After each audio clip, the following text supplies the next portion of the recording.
The film starts in a prison, showing a prisoner stabbing another prisoner. He is Steve Michelson, known as the most violent and feared person in that prison. He had been in solitary confinement back and forth because he kept attacking other prisoners for no reason. He had often been warned by the guards that he was in prison to atone for his sins, not to kill other people.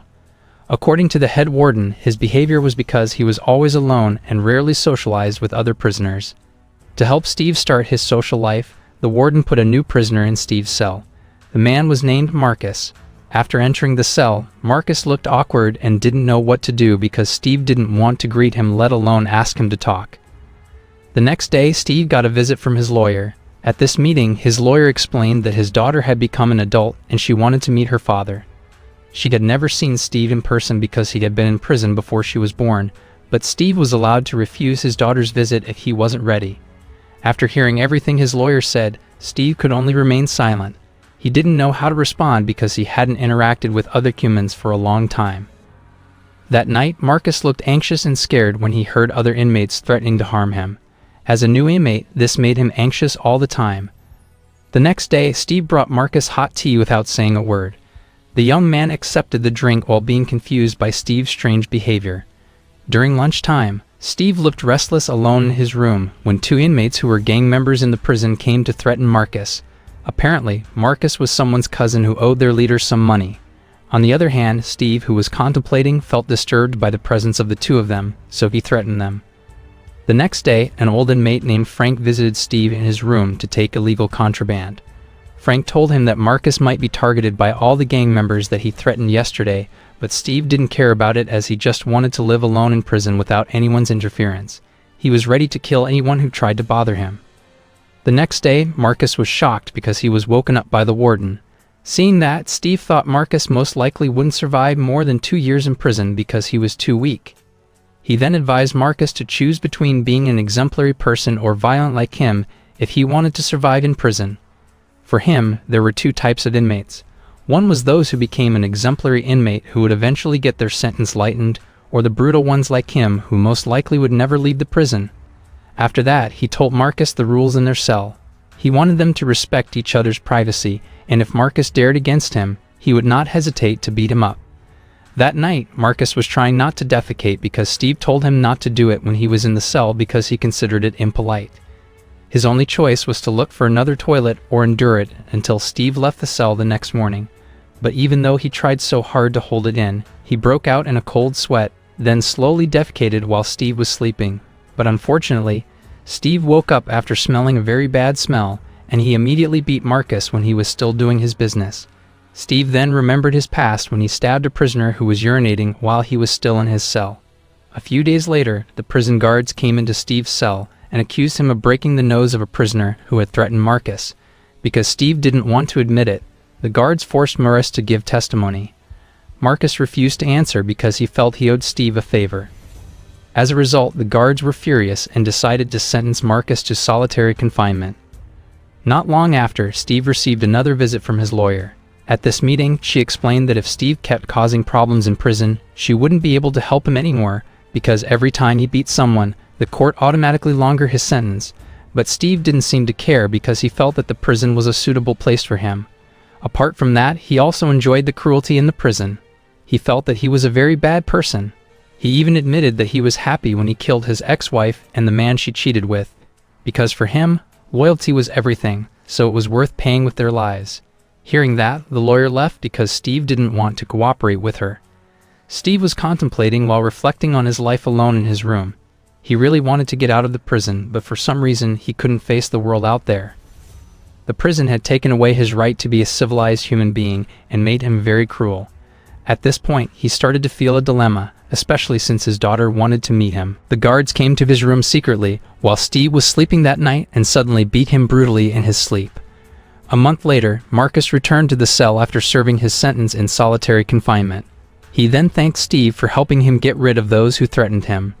On that day, Steve was again visited by his lawyer, and this time, the lawyer sent a photo of Steve's daughter, but Steve refused to open it, and even though he had been persuaded, for him, he was not worthy of meeting his daughter, let alone being a father figure for her.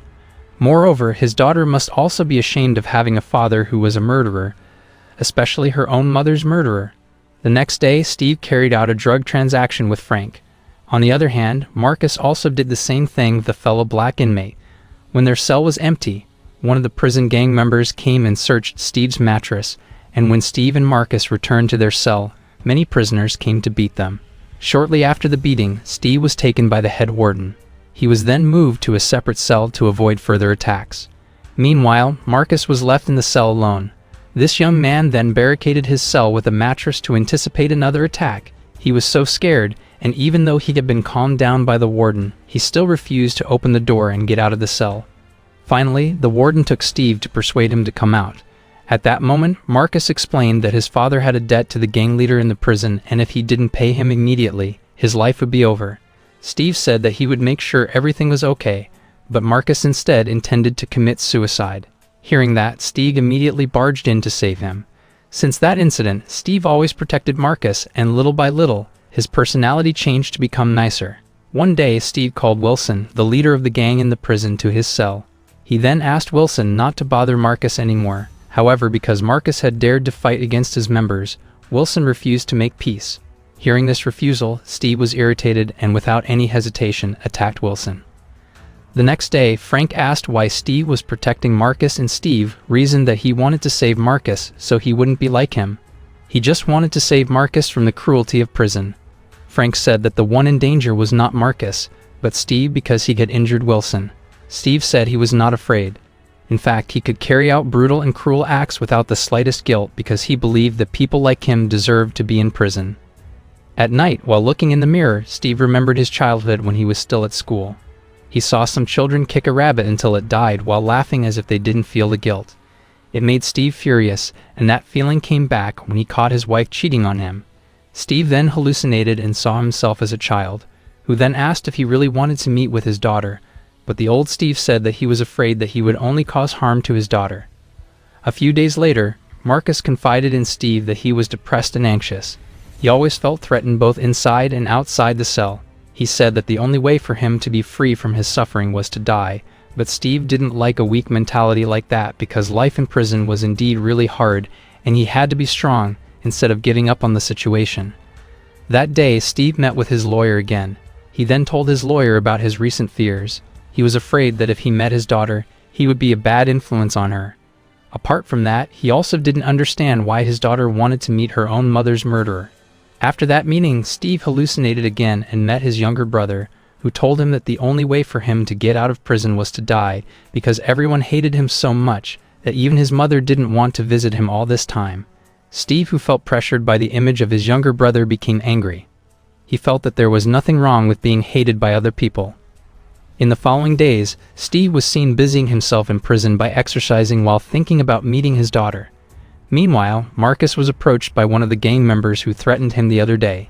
He was forced to call his family to immediately pay the debt because otherwise he would hurt him, but Marcus refused, so he was threatened. The man said that he had no other choice but to obey.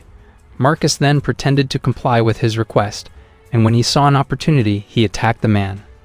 The next day, when Marcus was making his bed, Steve said that it would have been better if Marcus killed the gang member who threatened him yesterday. The situation would have been even more difficult for Marcus, since all the gang members were waiting for the opportunity to kill him. Marcus said he realized that he had no other choice. He thought it would be better to die than be a burden on his family. Finally, Steve told Marcus to behave well and follow prison rules if he wanted to be safe. Apart from that, he also had to be prepared if something happened. The lawyer returned to meet Steve. She said that Steve still had responsibility as a father for his child, and this was Steve's last chance to defend himself at trial. The next day, Marcus was visited again by two gang members in his cell. They then forced Marcus to wear a head cover and then him up. Fortunately, Steve and Frank showed up and stopped them. They saw blood pouring from Marcus's head, and Steve, who had enough of the thugs, told them to hurt each other if they wanted to stay alive. In the middle of the night, Steve woke up from his sleep and then washed his hands while looking in the mirror and contemplating all his cruel actions. The next day, Steve met again with his lawyer. He was told that his child and mother would attend his trial later, and all he could do was sign a statement document that he pleaded guilty for his crime. When returned to his cell, Steve caught Marcus doing drugs. As a caring friend, Steve told him to stop and start focusing on improving himself so he would be safe from any threat from the gang members. but Marcus thought that he was safe because he was under the supervision of the warden. Steve told him that prison guards were useless. If he was caught using drugs by the guards, he would most likely never be able to get out of prison. Marcus was annoyed with Steve and asked what Steve meant by threatening him. Steve was triggered by those words and was about to beat Marcus, but Marcus remained silent and apologized. Steve was again visited by the warden. He was told that he only had one last chance to lighten his sentence by meeting his daughter. Apart from that, the warden also explained that Marcus chose to move his cell even though he would most likely be killed by the gang who was hunting him. Meanwhile, Steve could only remain silent and wait for his time to meet the child. One day, Marcus came to Steve, who was reading a book in his room. Marcus explained that he would be moved soon. Hearing that, Steve advised him to stay alert because the gang members were still targeting him. Marcus admitted that he was not afraid anymore because he had been trained by the harsh situation. He then asked if Steve would meet his daughter, and Steve said that he would.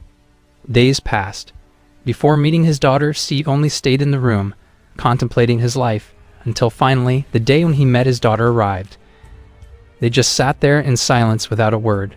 After being forced by his daughter to talk, Steve said that she looked like her mother and asked why she didn't come with her grandmother. His daughter said that she chose to meet Steve alone early.